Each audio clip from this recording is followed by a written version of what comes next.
Bienvenidos a la Radio Gulag con José y Harold, directamente desde el Gulag. Gracias, Boris, por la presentación. ¿Cómo estás, Cabas? Bien, ¿y tú? Bien. Un poco Aquí perturbado por la imagen que tenéis puesta. Ya, pero bueno, es un tributo de Aristóbulo y Sturis a Tyler, the Creator. Entonces, nada, ¿cómo vamos a obviar a ese gran personaje emanado de la causa R? Después pasó por el PPT y no, se está bromeando ahorita, está desaparecido. Y si lo veis, no lo reconocéis. Sí, entonces claro, me dio un poquito de nostalgia y aparte traté de utilizar esta imagen que es como parte de la cultura pop, pero sabes, con identidad criolla, con identidad venezolana. Aristóbulo no pasó, no fue de con algún momento. Yo creo que llegó a pasar por No la lo sé. No lo sé, pero tampoco lo podría poner en duda, mucho más tomando en cuenta de que en Venezuela todo el mundo fue o Guadeco o Copellano. Todos de izquierda. En algún momento, sí, o sea, en algún momento de su discurrir de formación ideológica, política, muchas veces me imagino que el bipartidismo también lo cercó a la necesidad de tener que pertenecer a uno o al otro. Bueno, las otras opciones, queriendo o sin querer, también estaban proscritos del devenir político, ¿no? De la vida política. Y es que O sea, me imagino que siendo del MAS, ok, te prestaban atención por socialista y todo esto, pero no terminabas como de meterte en el casabe del robo y de la corruptela. marico, si a mí me preguntáis, o sea, a Harold de esa edad, no sé, de 14, 15 años, para mí era lo mismo, el MAS, COPEI, Acción Democrática, lo único era la manera en que se vestían, pues, o sea, que el MAS, la gente del MAS sencillamente usaba chaquetas de cuero, pero Ujú. chaquetas de cuero de esas de las que usan los papás de uno cuando van a la puerta. Claro, papi, de las que son de sindicalista, la más chabacana que hay. Esas mismas, esas La mismas. más chabacana. Aparte, siempre le quedaban cortas en las mangas. Y claro, en ese momento todavía estaba como muy en boga el tema de las hombreras. Y muchas chaquetas venían con hombreras, entonces, claro, parecían una especie de Mazinger Z sindical. Tal cual, tal cual. Esa es la imagen que tengo yo de la gente del MAS y de Causa R. Esa es la Claro imagen.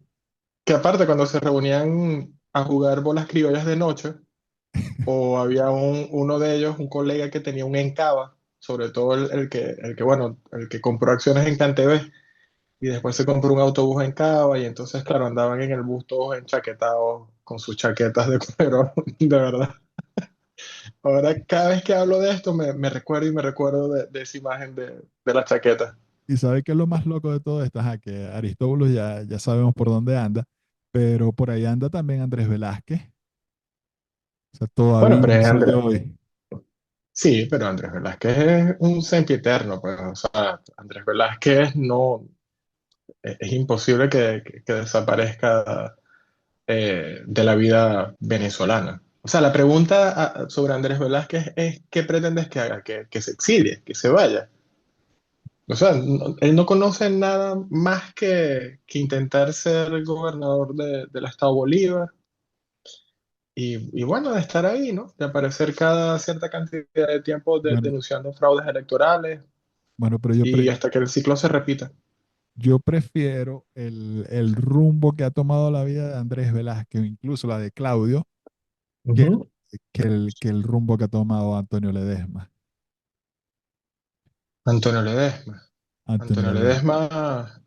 Antonio Ledesma ahora le roba el crédito a uno de sus yernos, con lo de las 20 líneas estratégicas de María Corina Machado. Le está fusilando el mérito a Andrés Izarra y cabe, o sea, vamos a partir de algo, ¿no? Esto no era como un tema que nosotros tendríamos pensado abordar hoy en la Radio Gulag, ¿no? En el episodio de hoy. Ah, marico, Episodio... me salí con Aristóbulo ahí de fondo. Obviamente íbamos a llegar ahí muy rápido. No, no, pero no lo pongas así porque realmente no era la intención. Pero bueno, sí, este es el episodio 29 de la Radio Gulag. Nos estamos acercando al segundo aniversario de este podcast.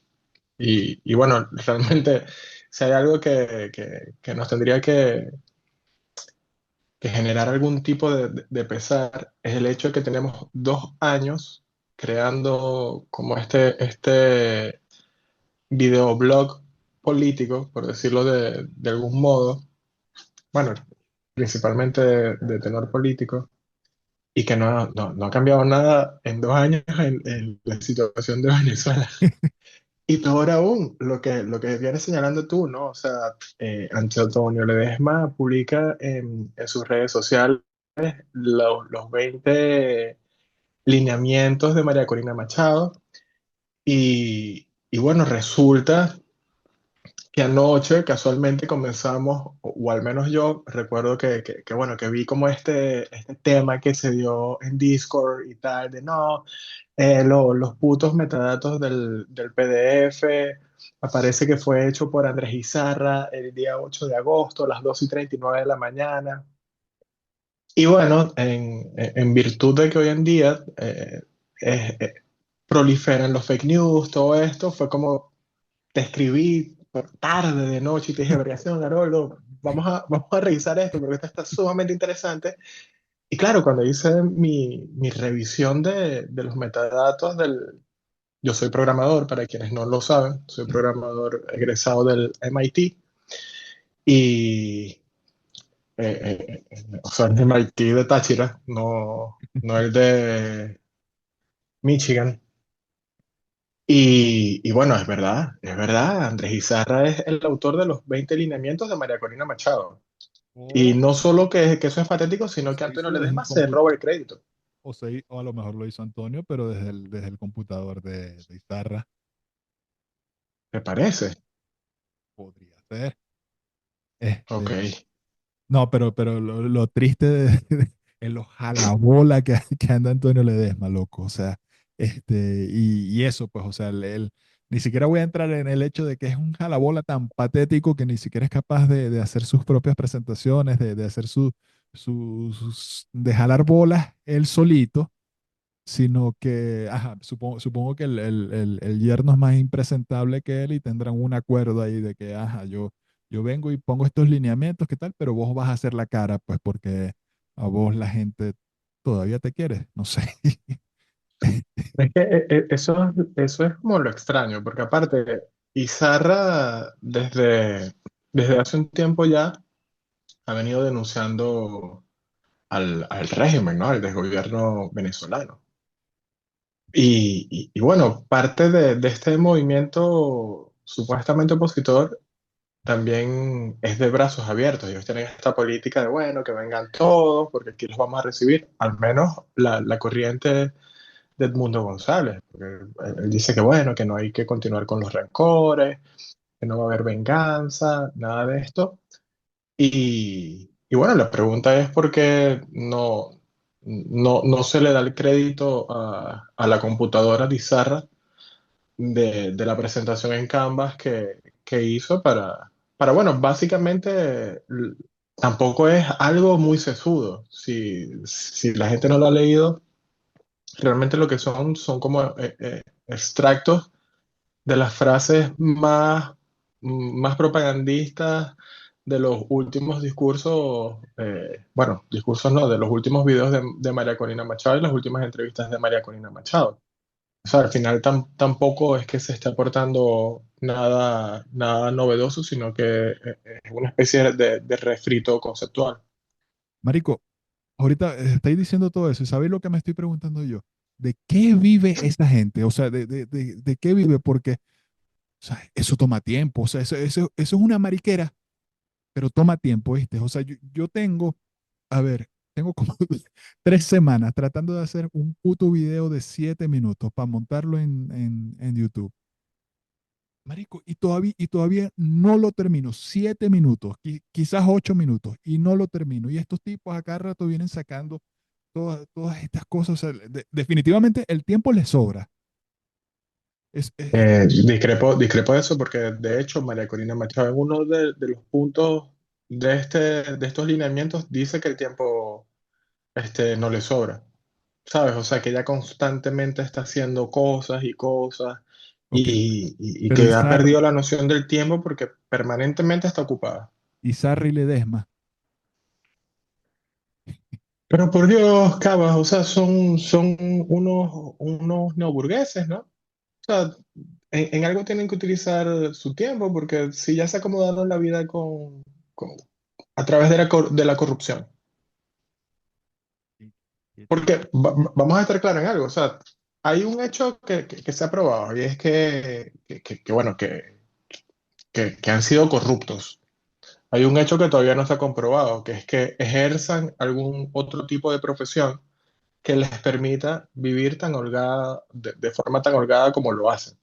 Entonces, evidentemente, debes estar viviendo del fruto de la corrupción, ¿no? Mucho más que, bueno, si en algo nosotros hemos sido reiterativos varias veces aquí en la red regular, es que siempre nos hemos manifestado en contra de estas supuestas leyes anticorrupción, porque son leyes que realmente promueven la corrupción del estamento político. O sea, si vos podéis ser corruptos y al final tenéis una pena de 3 5 años y lo que tenéis es que devolver cierta cantidad del dinero que has robado, eso es estimulante, ¿sabes? Disculpa que me esté riendo, pero es que tenéis la imagen de Aristóbulo justo detrás y parecen las orejas de Aristóbulo, parecen las orejas. Bueno, Aristóbulo haciéndome un favor Y estético. me sacó del gimmick por un segundo. Este, pero Bueno, sí, entonces, eso, ¿no? sí, sí, o sea, eso es a ver, no voy a decir sospechoso, porque aquí ya no hay nada sospechoso, aquí hay más certezas que sospechas, sin lugar a dudas, ¿no? Que esta gente tenga y saque comunicados, presentaciones y todo este tipo de cosas que se los hace incluso la gente del régimen, que se los hacen los agentes del régimen. Yo creo que ahí está la respuesta de qué viven, qué es lo que hacen para vivir, pues, o sea, ese es el trabajo de ellos, pues, o sea, Sí, mantener la situación tal cual como está, contener a la ciudadanía para que cualquier esfuerzo real de terminar con la tiranía en Venezuela sea conducido por un camino que al final lleve a vámonos a nuestras casas a rezar el rosario, vamos a bailar salsa y todas estas cosas. Creo que no, la pregunta al final termina siendo retórica. Sabemos de qué viven. sí. Sí, pero bueno, si hay algo que rescatar es que, bueno, al final se vuelven un poco más humildes, se vuelven personas más centradas, más sosegadas. A mí me encantó, y voy a citar aquí textualmente, este, este extracto de estos 20 lineamientos, de estas 20 líneas estratégicas de María Corina Machado, publicadas por Antonio Ledesma, pero creadas aparentemente por Andrés Izarra, o al menos en la computadora de Andrés Izarra, ¿ok? Ok, Y bueno, de verdad me conmovió mucho esto y cito, dice, me envían poesías, dibujos de niños desde muchas partes del mundo. Y eso me ha permitido establecer una nueva forma de relación, quizás más reflexiva con la gente. He aprendido a vivir sola, a hacerme todo, desde cocinar, que lo hago malísimo, hasta cortarme el pelo, que lo hago peor.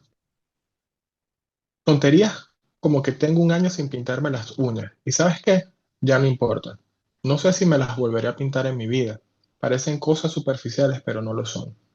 Porque te hacen meditar sobre tu rutina, sobre lo que antes era importante y ya no lo es. Y sí, me he hecho mucho más espiritual. Antes rezaba todas las noches, ahora rezo varias veces al día y me da mucha paz. Me digo, esto es esto es la líder del país, pues.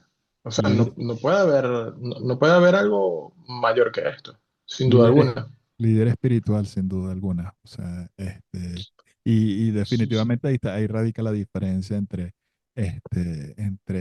estos líderes políticos y el resto de la ciudadanía, ¿no? O sea que la gente, las mujeres que no se pueden pintar las uñas en Venezuela generalmente no se las pueden pintar porque no tienen dinero, porque no tienen ni siquiera tiempo para pensar en que se van a pintar las uñas.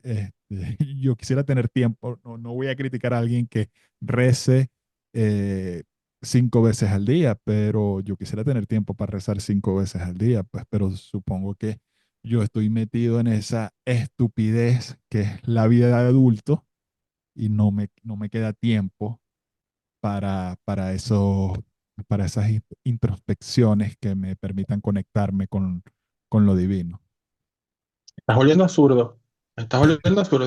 Esos son quejas de zurdo recalcitrante. Lo debo. O sea, tengo que trabajar para poder vivir. Es Y solo vivo para trabajar.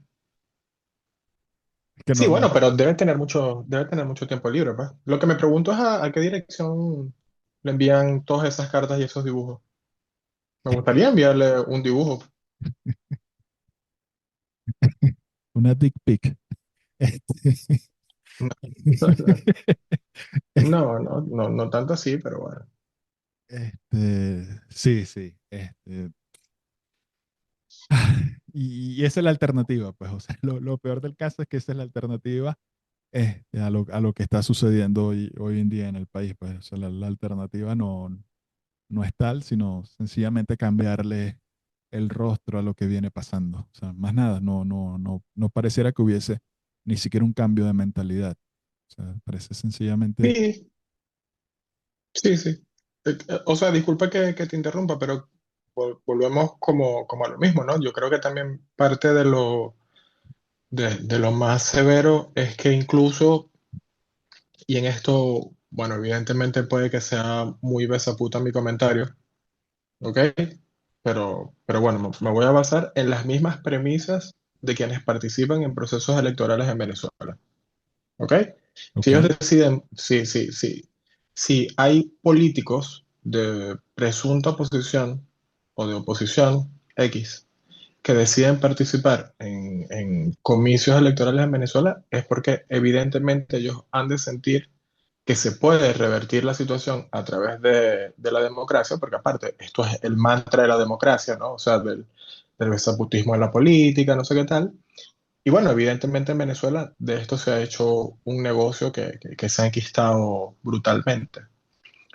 Ahora bien, creo que cabe también eh, saber, y claro, esto ya es algo muy etéreo, ¿no?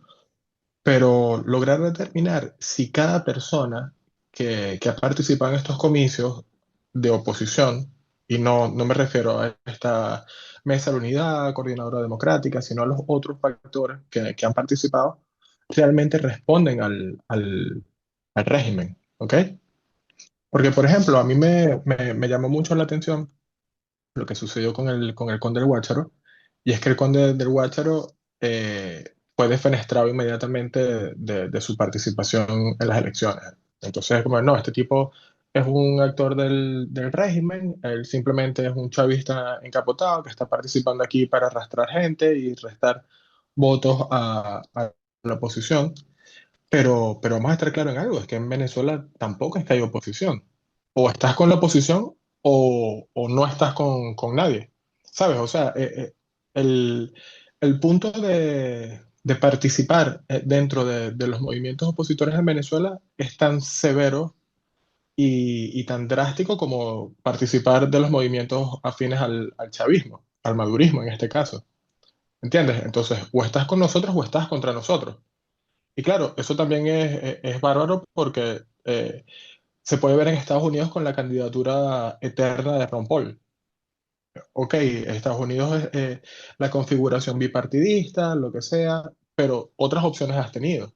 Y digamos que has tenido opciones que, bueno, que no tienen ideas tan propagandísticas pero verga, tienen ideas que a nivel de papel parecerían más lógicas y más efectivas para poder manejar un país, ¿no? Por ejemplo, para salir de la deuda, para la reducción de ciertos aranceles, de impuestos, etcétera, etcétera. Y Sí, bueno, en Venezuela eso no existe. En Venezuela o estás con nosotros o estás contra nosotros. Y la única oposición que existe es esta oposición que en este momento está supuestamente resteada con María Corina Machado y todo lo que no está aquí es un factor chavista. sí, a ver, a mí me sucede con respecto a la oposición, es eso, pues, a la oposición cuando decide participar o cuando no participan, eh, a ver, si bien yo siento que hay una oposición que forma parte del sistema y que su función para mantener el sistema es eso, canalizar las fuerzas que desde la ciudadanía podrían oponerse realmente al régimen y podrían de alguna manera poner en aprietos el sistema. Y esa es la función de esa supuesta oposición, canalizar esas fuerzas para que no lleguen a donde por su naturaleza deberían llegar. Este, también me parece que hay oposición que al menos desde la intención podrían ser honestas, pues que no tengan como meta esa, pues que no tengan como meta mantener el sistema, sino que quizás desde las ideas piensen que hay que salir que sí, que hay que salir del sistema, que hay que salir del régimen, que participando o no participando, o lo que sea, hay que mantener el espacio para seguirle haciendo oposición al régimen, pero en ese caso, este, no sé si me parecen incluso más patéticos porque lo que hay ahí es un error en el diagnóstico, pues, o sea, porque tratar al chavismo como una fuerza política definitivamente es una inocentada que no te puedes permitir 25 años después, pues, o sea, es estupidez. O sea, el chavismo no es una fuerza política, el chavismo es una organización criminal, o sea, más allá de lo que se diga ahora, o sea, que quizás se ha oficializado eso con con esta declaración del Cártel de los Soles, por ende, el régimen chavista como organización criminal, terrorista, narcotraficante, no sé exactamente cuál es la denominación que se le termina dando. Este, Más allá de eso, nosotros tenemos años sabiendo que el chavismo no es una fuerza política, pues, o sea, y ni siquiera es desde el chavismo, pues, o sea, porque el narcotráfico a nivel ideológico ya fue aceptado por la izquierda desde hace muchos años, pues, o sea, el narcotráfico, el mismo Fidel Castro lo decía, que se aceptaba porque, a ver, primero, cuando tú traficas con drogas, obtienes dinero para la revolución, para el bolsillo de Fidel, entiéndase, este, destruyes a Estados Unidos, o sea, destruyes a la sociedad del imperio y además haces que sus esfuerzos se dirijan a detener el narcotráfico, o sea, es una manera de ganar en todos los sentidos, pues. Y entonces, y además lo justifican, no solamente por ahí, sino que cuando tú les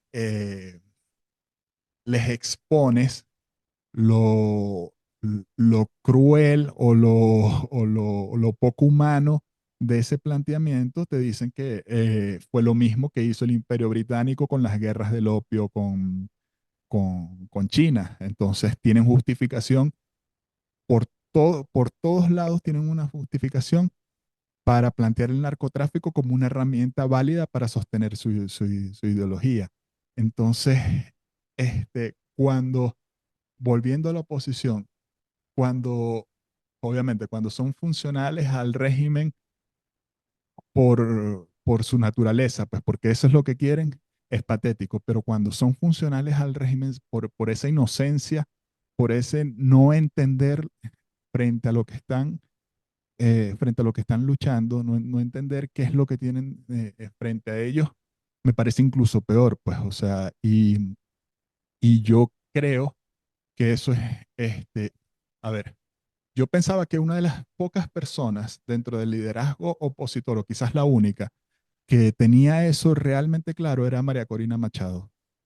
Y yo pensé que, a ver, caí en esa tontería de que no, a lo mejor es una estrategia, todo esto de la participación, todo esto para después radicalizarse, para después decir, no, o sea, esto no funciona así, esto es una organización criminal, pero mierda, o sea, después de que pasó lo del 28 de julio, lo que siento es que la tipa, en vez de en radicalizarse, cada día está más disociada de lo que, de lo que está pasando a su alrededor y entiende cada vez menos qué es lo que tiene frente a ella, pues, o sea, creo que a nivel de oposición, eh, lo que ha pasado con María Corina Machado ha sido una involución total.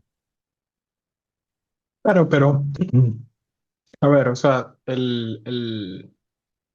parte del ánimo de muchas personas de participar dentro de la vida política tiene que partir un poco de, ¿sabes? Debe tener las variantes del altruismo, incluso puede ser altruismo real, o sea, un altruismo honesto, o que sea altruismo de este efectivo, ¿no? Que es el que le atañen a personas como Bill Gates, a Sam Bankman, que es como que, bueno, nosotros somos personas brillantes que hemos podido generar capitales brillantes, por lo tanto sabemos cómo realmente debería funcionar la sociedad o ciertos grupos sociales, porque, o sea, nosotros hemos probado ser mejores en ciertos ámbitos, ¿no?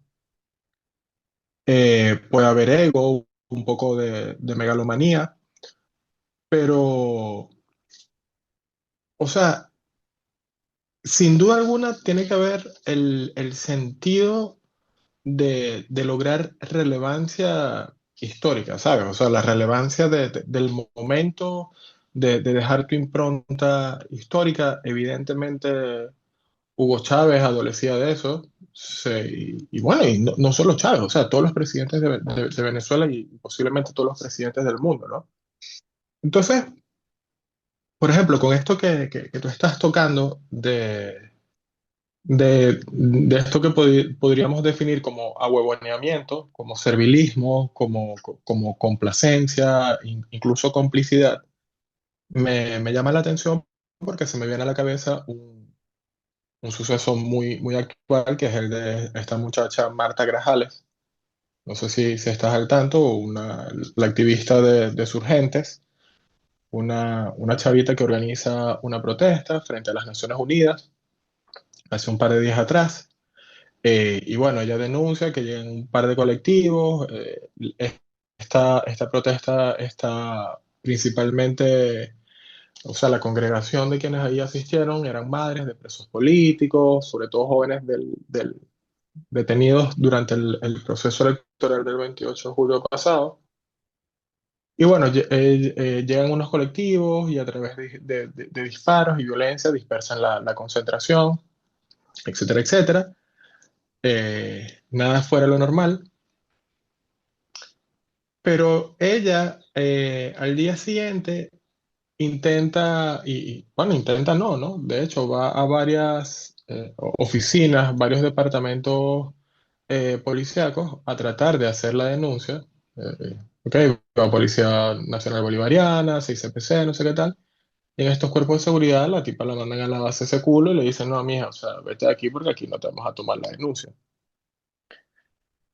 Y claro, aquí creo que uno se tiene que detener a lo que tú estás diciendo, ¿no? Y tratar de analizar si esta muchacha, al igual que todos los personajes dentro del accionar político, actúan de forma honesta o es que los carajos todos están buscando ser un puto Nelson Mandela, ¿sabes? Que pasen a la historia como un gran defensor de derechos humanos, etcétera, etcétera. Wow, es el más grande, porque mira lo que logró, porque su grandeza.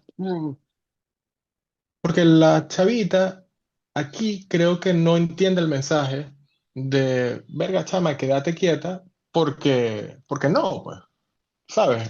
hasta aquí ya todo organismo, todo ente te puso como una barrera. La tipa sigue, Marta Grajales, la señorita Marta Grajales, sigue adelante, verga, y claro, se vuelve otra vez otra concentración, llega una camioneta y hace lo que evidentemente pasa en Venezuela, ¿no? Se la llevan detenida, desaparecida un par de días, nadie sabe dónde está, bla, bla, bla, bla. De repente aparece en el acto de presentación del Ministerio Público. Algunos dicen que fue extemporáneo, Tarek William Saab evidentemente dice que de hecho, o sea, se cumplió el proceso a cabalidad. El día de ayer se la llevan al INOF y el día de hoy ya la liberan con medidas sustitutivas de libertad. Y claro, con el cargo prêt-à-porter del desgobierno en la actualidad, que es el de incitación al odio. Todos incitan al odio, salvo ellos, que salen Bueno, insultando constantemente a todo el mundo, ¿no? Y la pregunta vuelve a ser esa. O sea, Marta Grajales no entiende dónde está. O sea, ella no entiende lo que está haciendo. Ella no entiende ese leviatán de autoritarismo, de burocracia, ¿sabes? Que saben que estaba allá. Es como, o sea, y de bola, la respuesta contraria es la de vete, es la de huye, es la de bajar los brazos, pero es que la otra es la de martirizarte. La otra es la de, bueno, o sea, sí, que me martirizarte por, detengan porque yo estoy haciendo lo justo, pero es que las dictaduras no hacen lo justo. martirizarte por nada, exacto. O sea, porque, o sea, si fuera un esfuerzo, o sea, que de verdad fuera a hacer una diferencia, pero no, o sea, no es nada de eso. O sea, que quizás, no sé, lo único que va a hacer es que, y no quiero dudar de ella porque, no, o sea, supongo que no está metida en política, sencillamente, este, cree que luchar de esa manera es la manera, pero no vas a hacer ninguna diferencia. Y ahí vamos nuevamente a la dirigencia política, pues, o sea, o sea, los esfuerzos de la ciudadanía no son canalizados de ninguna manera, no hay cómo canalizarlos, pues, o sea, y estos pequeños, a ver, pequeños escenarios, pequeños actos de rebeldía en contra del régimen, o sea, de verdad no pareciera que fueran a llevar a nada, pues, o sea, de verdad me cuesta incluso mm, criticar y ser duro porque obviamente en una situación como la que vive Venezuela, o sea, la salida es la rebeldía, pero no,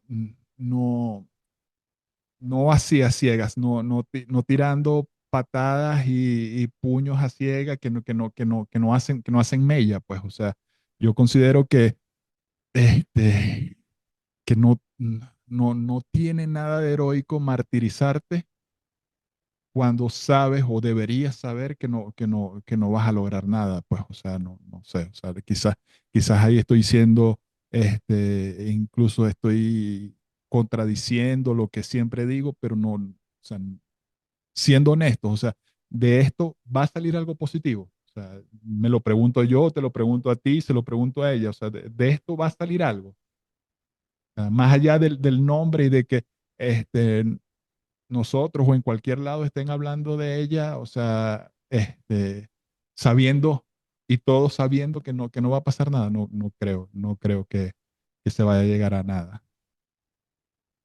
Sí, es que, o sea, recuerdo la analogía que hacía Ayn Rand en su libro de la virtud del egoísmo, ¿no? Donde ella dice que, bueno, decía que claro, a nosotros nos han inculcado tanto el honor del sacrificio que una persona que no sabe nadar, si se lanza a rescatar a una persona que se está ahogando, ¿sabes? Y los dos se ahogan, esta persona va a ser vista como un héroe.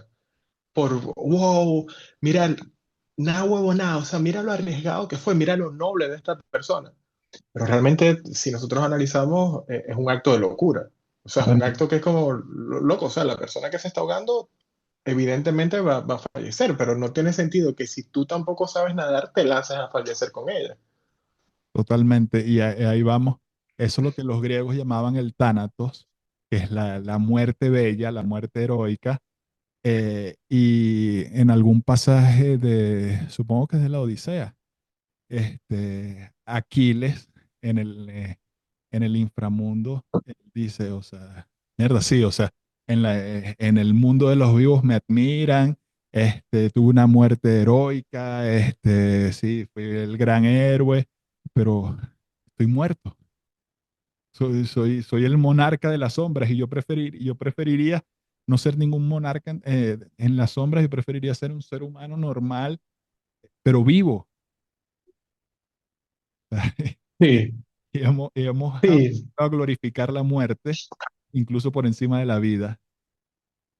sí. No, y bueno, fíjate tú el fenómeno de cómo esto de la violencia dentro de la política, o sea, ya está llegando a cuotas que son bastante serias, ¿no? O sea, creo que el continente o el subcontinente suramericano está demostrando el talante de quienes en la actualidad son sus presidentes y bueno, gobiernos que mierda, o sea, son sumamente descarados. Hay que ver, por ejemplo, lo que sucedió en Ecuador con el homicidio de este candidato presidencial, ahora pasa también en Colombia con Miguel Uribe. Y, y claro, o sea, la pregunta es hasta cuándo y hasta dónde va a llegar esto, ¿no? Aparte, lo que sí se logra ver es que siempre son, o sea, los grupos reaccionarios evidentemente son los de la izquierda. Llamaría la atención ver que surja un movimiento guerrillero de extrema derecha ¿sabes? O ultraconservador a vengar a Miguel Uribe, como lo hicieron, por ejemplo, los grupos de izquierda cuando asesinaron a Jorge Eliezer Gaitán. Imagínate. O sea, sí, en Venezuela pasó precisamente la guerra de los 60, todo el que caía, o sea, incluso caían por secuestradores. Tenemos el mejor ejemplo, el de la lacra esa de Jorge Rodríguez Padre, que es un secuestrador y es un ícono de la izquierda venezolana, un secuestrador que murió bajo su propia ley, un tipo, un criminal de la peor calaña y murió bajo su propia ley y el tipo o sea, hasta el sol de hoy, Glorificado. totalmente tenemos a los hijos hoy montados en el poder y anunciando a los cuatro vientos que ellos están en una campaña de venganza por lo que le pasó a su papá, pues. Claro, pero y con este Miguel Uribe, con Miguel Uribe pasa exactamente lo mismo. O sea, se hace toda una cronología de cómo su familia ha estado envuelta en la violencia colombiana, en los 90 si no me equivoco, matan a su mamá, que era periodista. No sabes, una de las cosas eh, que no le perdona a la izquierda, que no le perdonó la izquierda a Miguel Uribe, era eso, que cuando su mamá muere en una operación de rescate, porque estaba secuestrada por Pablo Escobar Gaviria, su mamá muere en esa operación de rescate, entonces queda la duda de que si murió por fuego de los terroristas, los narcotraficantes, o si murió por fuego del ejército, pues. Y entonces, obviamente, la izquierda decía que había sido el ejército, pues, o sea, que habían sido las Fuerzas Armadas que la habían matado, que había sido una irresponsabilidad la manera en que entraron, bla, bla, bla, bla, bla. O sea, todo con tal de no criticar al narcotraficante, obviamente, con tal de quitarle la mayor cantidad de culpa que pudieran. Y tanto Miguel Uribe como su familia siempre dijeron que ellos no podían culpar a las fuerzas, que no importaba, pues, o sea, que no importaba quién había hecho el disparo que finalmente le quita la vida a su mamá, porque el que secuestró a su mamá fue Pablo Escobar Gaviria. Entonces, o sea, él no podía culpar a las Fuerzas Armadas por lo que había pasado, por lo que le había pasado a su mamá. Y eso no se lo perdonó. Nunca la izquierda se lo perdonó a Miguel Uribe. Nunca.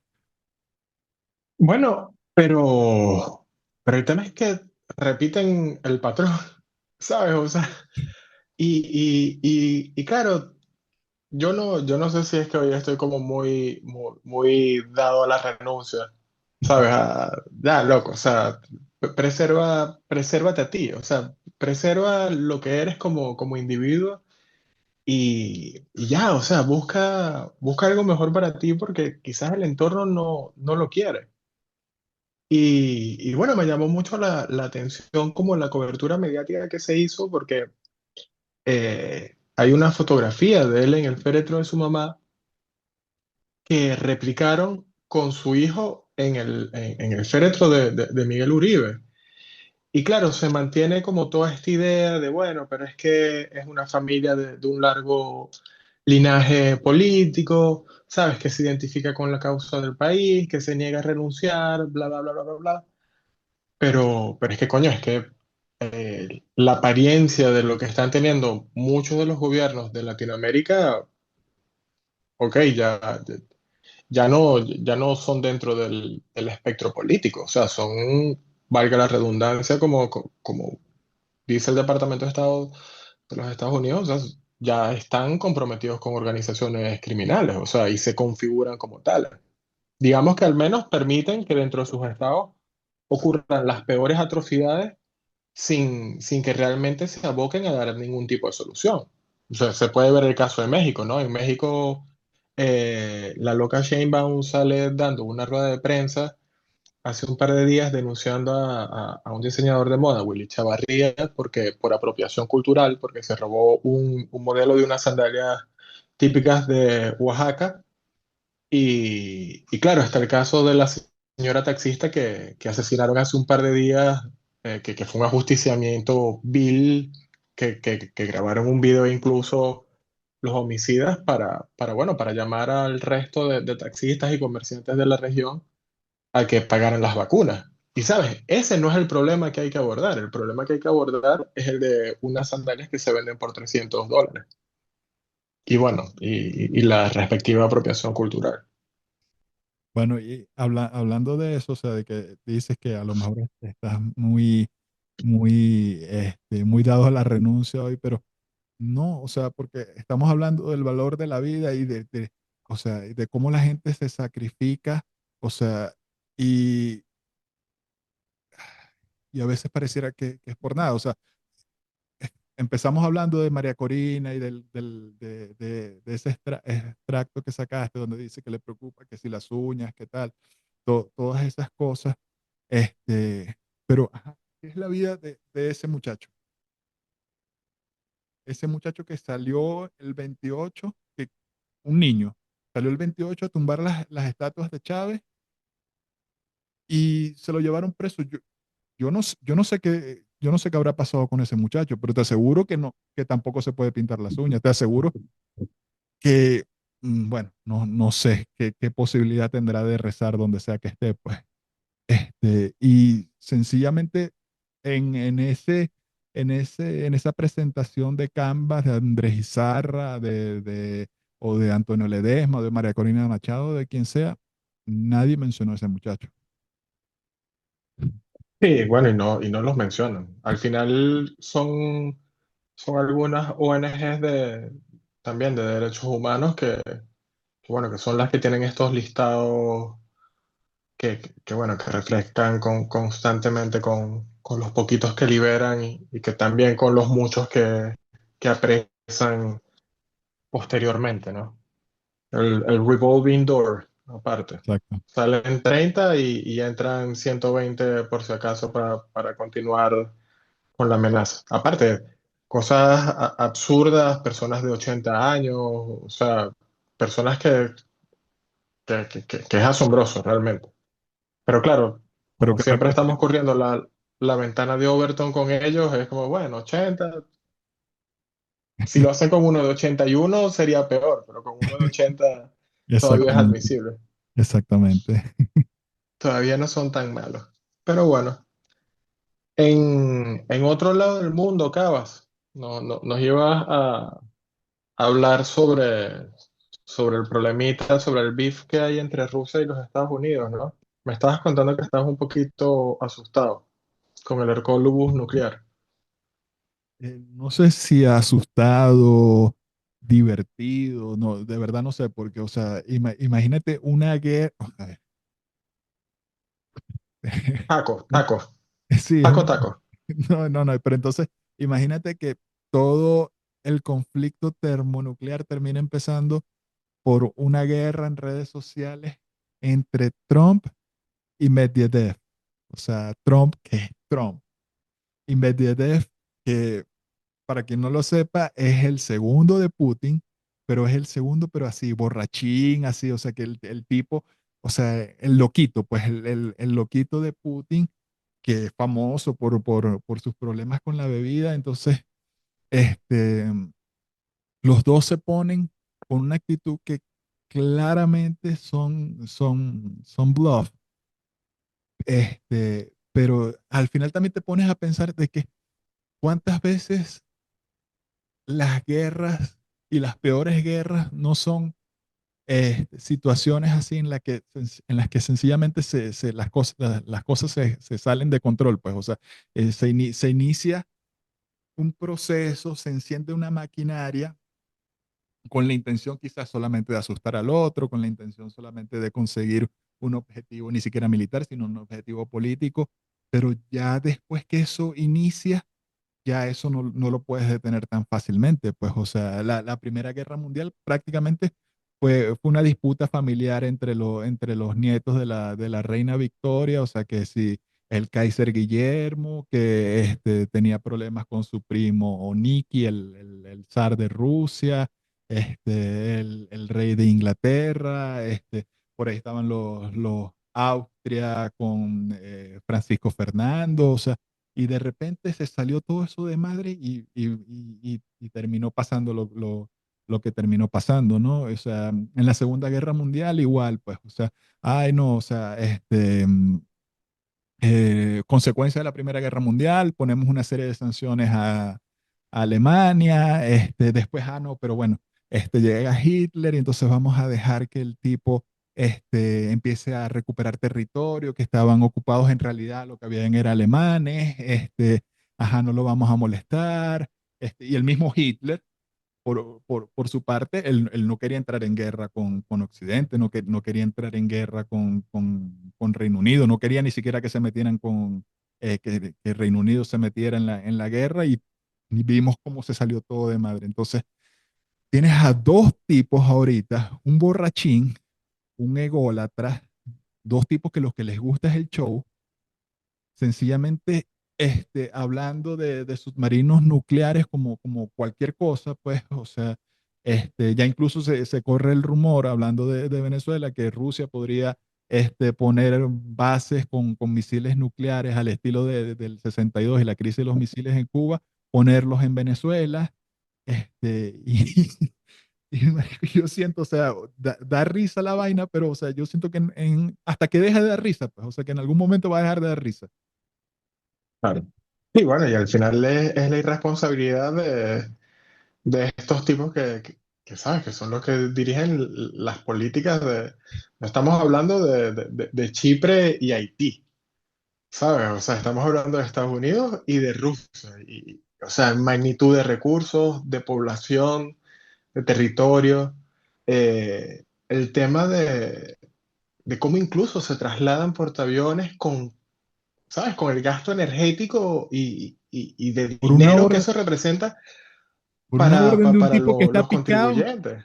por una orden de un tipo que está Claro. picado. Sí, sí, sí. Es que como dices tú, o sea, es básicamente el juego este de la gallinita, ¿sabes? Donde tienes que correr de frente y, y claro, nadie se quiere salir de la ruta, pues. O sea, nadie quiere ser la gallina y las consecuencias son atroces.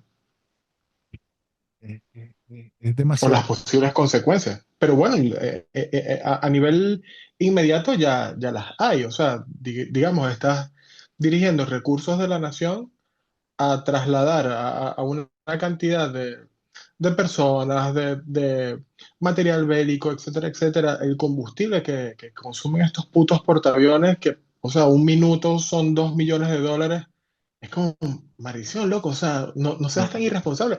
yo A estaba la par hablando, de que quieres reparar yo estaba hablando, supuestamente el... Ajá. que yo estaba hablando como zurdo hace rato, pero ahora vos estás hablando como Greta, ¿viste? No, pero yo no estoy hablando de a nivel de No, contaminación. no, sí. O sea, yo estoy hablando de, coño, o sea, cada segundo es una cantidad de dinero que le estás sacando del bolsillo a, a tus pobladores de forma innecesaria. O sea, o te lanzas el coñazo o no te lo vas a lanzar el coñazo. O sea, pero no estés utilizando el dinero de la nación para esta mariquera, pues, para tu peo de noviecitos de bachillerato. Exacto, es que fíjate, a ver, yo siempre que escuchaba, ¿no? O que el peligro que es que Trump esté en la presidencia, que tal, es algo que nunca, nunca le he prestado mayor atención porque siempre había considerado que eran patadas ahogados de la izquierda, que obviamente siempre van a preferir a los demócratas en el poder porque son los que realmente les siguen el juego, por lo menos lo hacen de forma más evidente, porque parece que todos los gobiernos terminan al final haciéndole el juego a la izquierda, ¿no? Pero, o sea, nunca me había tomado en serio lo peligroso que podría ser Trump en la presidencia hasta que de repente el tipo sencillamente con una orden de él basta para eso, para empezar a mover la maquinaria del fin del mundo, pues. O sea, y que obviamente, o sea, bueno, digo yo obviamente, a lo mejor no, es es un bluff de ambos lados, pues, pero yo he visto muchos bluffs en los libros de historia que terminaron en guerras terribles, pues, o sea, en- eso, ahorita estábamos hablando de la de las dos guerras mundiales, o sea, y empezaron con bluff también, o sea, empezaron con tratar de ver quién se quitaba primero de la vía, pues, o sea, como dices tú, de la gallinita, o sea, y Claro, pero ahí volvemos a lo que decíamos hace rato, ¿no? Quizás si hay algo que es opuesto a la primera presidencia de Trump, que en ese momento, bueno, se citaba como uno de los gobiernos más pacíficos que ha tenido los Estados Unidos. eh, Trump, honestamente, no digo él, pero está en un momento, digamos, difícil para mantener el protagonismo de los Estados Unidos cuando tienes al mundo tan convulsionado y no logras realmente cuajar, pacificar, ¿sabes? Lo intentó entre Rusia y Ucrania y le ha venido saliendo el tiro por la culata con esto que dices tú, el careo con Putin, la situación en Medio Oriente entre Palestina e Israel. Netanyahu lo nominó al Premio Nobel de la Paz, pero es como, marico, pero es que hasta ahora no has materializado nada.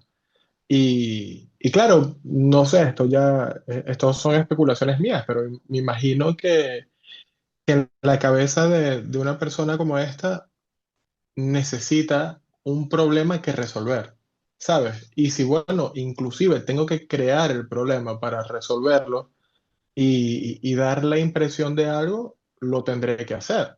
Que de hecho, bueno, Estados Unidos como nación muchísimas veces ha tenido este tipo de conflictos, obviamente generados por ellos bueno, para también colocarse la bandera del heroísmo, ¿no? O sea, conflictos que han sido, históricamente han quedado comprobados que han sido innecesarios. Pero, pero claro, es jugar con el planeta como si fuesen unos tacos de Lego y es absolutamente innecesario y muy peligroso, ciertamente. Aparte, un conflicto con Rusia no creo o no me parece a mí que sea tan rápido de solventar para Estados Unidos, ¿no? no, pero es que si ya estamos hablando de maquinaria nuclear, de armamento nuclear, no creo que quede mucho que resolver. Entonces,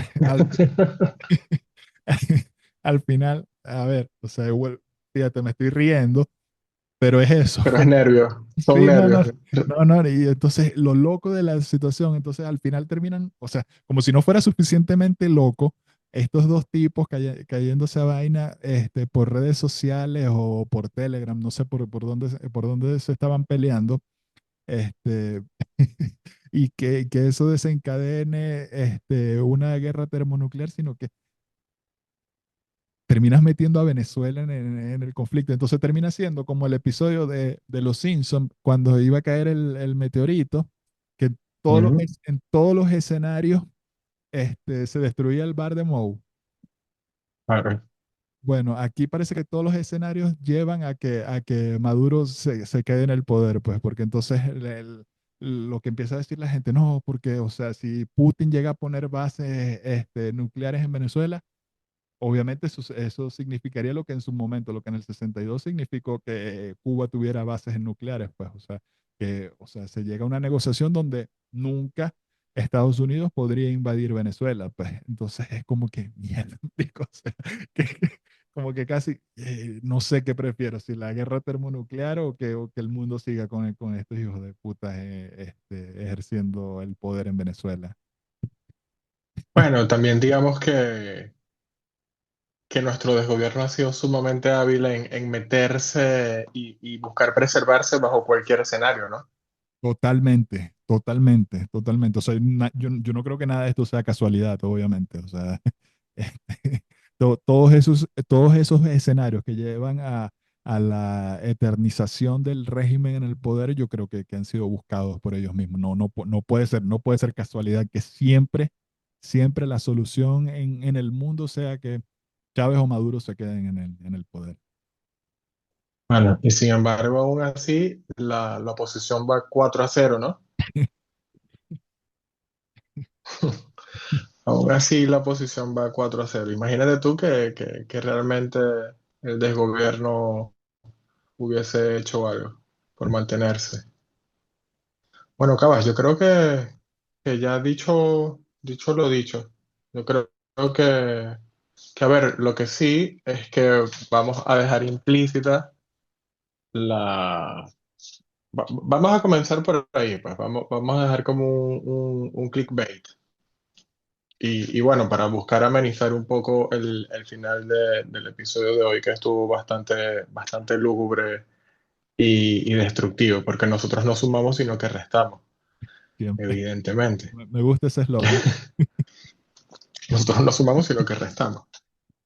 Pero a ver, Cava, si a ti te tocase eh, decidir cuáles son las tres bandas más importantes del rock latinoamericano, ¿cuáles serían para ti? Las más importantes, no las que más me hayan gustado. No, exacto. O sea, las que su legado, o sea, si a ti, suponte tú, esto que estás diciendo tú, llega la guerra termonuclear, eh, por alguna cuestión, citando el mismo episodio de Los Simpsons que dices tú estás en un búnker, entraste ahí a buscar algo y te salvaste, y la poshumanidad te pide como que, verga, loco, o sea, queremos aprender de ti. Queremos aprender de este lugar de donde vienes tú, Suramérica, tan particular, donde hay presidentes narcotraficantes, donde una presidenta se arrecha con un diseñador de moda. Recomiéndame tres banditas de rock, las que para ti son las más legendarias de ese lugar. Las más ¿Cuáles legendarias, recomendarías tú? las más legendarias, más no mis favoritas, Sí, sí. Soda. Ok, Soda sería la primera para ti. Sí, sí, definitivamente Soda Ok. sería. Este, como hemos hablado incluso de la rivalidad norte-sur en el rock, me iría ahora a México y me iría por Café Tacuba. Ok. Uy, y una tercera banda, o sea, que haya llegado al mainstream, que quizás que lo haya proyectado como una banda súper importante para el movimiento. Uf. Mana. A ver, pero es que Maná me cuesta muchísimo. Primero porque ni siquiera lo considero una banda de rock. Eh, Además de lo detestables que son. O sea, y entonces creo que por pura odiosidad, por irme al otro extremo, caerían en la eterna rivalidad de los mexicanos entre Maná y Caifanes. Entonces yo me iría con Caifanes antes que con Maná. No, pero Ok, creo que eh, quizás no tuvo la relevancia a nivel de medios que Soda y que Café Tacuba, pero creo que Aterciopelado sería una de las bandas, por lo menos a ese nivel comercial, a ese nivel de que todo el mundo las escuchaba y de que eran representantes de lo que se podía estar haciendo en Latinoamérica, o sea, como un producto para llevar al resto del mundo, creo que serían esas tres. ok. ¿Tú? Bueno, nada. No, yo las mías las Ah, tocaré en el próximo episodio. marico, me Y tiré ese coñazo así y quedé, porque es que no son ni siquiera ni de cerca, son mis bandas favoritas en el rock en español, pero bueno. Y bueno, también así le damos tiempo a Boris de que prepare su tier list también. Sin embargo, no sé, creo que es importante destacar que claro, que la importancia del rock latinoamericano siempre se da principalmente entre Argentina y México. Y se obvia y se pasa por encima del resto de Latinoamérica y mierda, o sea, hay muy buenas bandas Pero es que y hay canciones que son espectaculares en estos países, ¿no? yo creo que, y cuando hablemos del tema, podemos ahondarlo, ¿no? Pero yo creo que tiene que ver mucho con la manera en que se consumía música en ese momento. Pues, o sea, la manera en que se consumía música, por lo menos música de otros países, era por MTV. Y MTV Latino estaba dividido en México y Argentina. Pues, o sea, yo creo que eso tiene mucho que ver en esa manera de ignorar al resto del continente y el movimiento del rock en español. Claro, pero a nivel de disqueras también, digamos, el apoyo a nivel económico, de hecho, hasta en la actualidad sigue siendo más preponderante en estos dos países que en el resto de Latinoamérica, ¿no? Y bueno, o sea, cada país tiene su escena, cada país tiene como bandas que son bestiales, pero, pero si nos ponemos a ver, por ejemplo, el ranking de contratación que tiene Sony BMG en Argentina de bandas de perfil rock es mucho más grande que el que tiene, por ejemplo, en Colombia, ¿sabes? Que también tiene una escena bastante desarrollada. Entonces, nada, por ahí lo dejamos. Esta va a ser una fruslería porque, al igual que María Corina Machado, nosotros hemos obviado la vida de civiles. Nos hemos imbuido demasiado en el temor termonuclear y bueno, hemos dejado de tocar fruslerías, pero las vamos a abordar en el próximo episodio. Seguramente. Pero seguramente vamos a discutir, porque yo estoy seguro de que tenemos opiniones encontradas en este tema. Sí, sí, totalmente, puede ser. De todas formas, bueno, yo voy a dejar aquí como una reseña personal, ¿ok? Bueno, para no dejarte como muy expuesto con tu top 3 sino que bueno, yo voy a dar como una serie de datos míos y es que, de hecho, mi banda favorita en toda la vida es una banda mexicana, que es Austin TV, y en mi top 5 de bandas favoritas también, Forever, está Sentimiento Muerto. Entonces, bueno, banda clásica venezolana. Bueno, yo tengo Entonces, creo, mi top 5 de bandas favoritas de toda la vida. Tengo a los Babasónicos de Argentina. bueno, entonces vamos a hacer lo siguiente. Esta vaina no se acaba, sino que vamos a empezar a hablar entonces vamos a empezar a hablar de los top 5 y de los top 4, porque, o sea, si vamos a empezar a hablar de top 5, para mí, las 5 mejores bandas que han existido en la historia de Venezuela, y sé que lo que va a decir es demasiado heavy, La primera, Sentimiento Muerto. La segunda, Petrula, de Maracaibo, que, o sea, una abominación de banda, una lástima que no haya logrado más. De tercera, La Vida Bohem. Cuarta, Desorden Público. Y verga, la quinta la voy a dejar ahí abierta porque tendría que buscar baremos comerciales de ventas y reproducciones. A ver qué tal. Yo No por me lo menos gustaría vinilo, decirla, pero pero creo, no me gustaría meterla porque de hecho no los escucho, pero creo que por mérito posiblemente le tendría que corresponder a Raguayana, que a ellos no los estoy metiendo por encima, particularmente. por encima de vinilo versus. Bueno, si lo vamos a meter de rock, evidentemente tendría que estar vinilo. Es mucho más afín a lo que estamos diciendo. Pero creo que Raguayana, nuevamente, no los escucho ni nada, pero creo que en este momento incluso es la banda más grande de Venezuela, ¿no? La más Mira, reconocida internacionalmente. mm, pero es eso, o sea, no me cuadra dentro de rock, pues, o sea, es, es casi como meter a Mermelada Boncho o algo así. Bueno, puede ser, es verdad. En ese punto tienes razón, pero yo aquí me estoy basando en la argumentación de nuestros viejos, que todo lo que no era bolero y merengue era rock. O sea, hay un mechúo, eso es rock.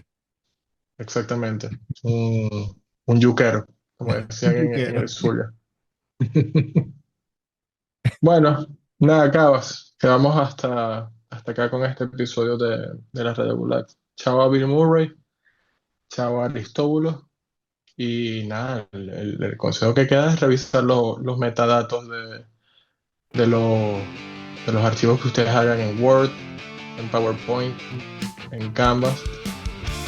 Cambien. Si van a plagiar, cambien. Sí, bueno, de eso Pedro Sánchez puede hablar. Chao, Chao, Boris, te quiero mucho. Chao, Cabas. chao. Quiero.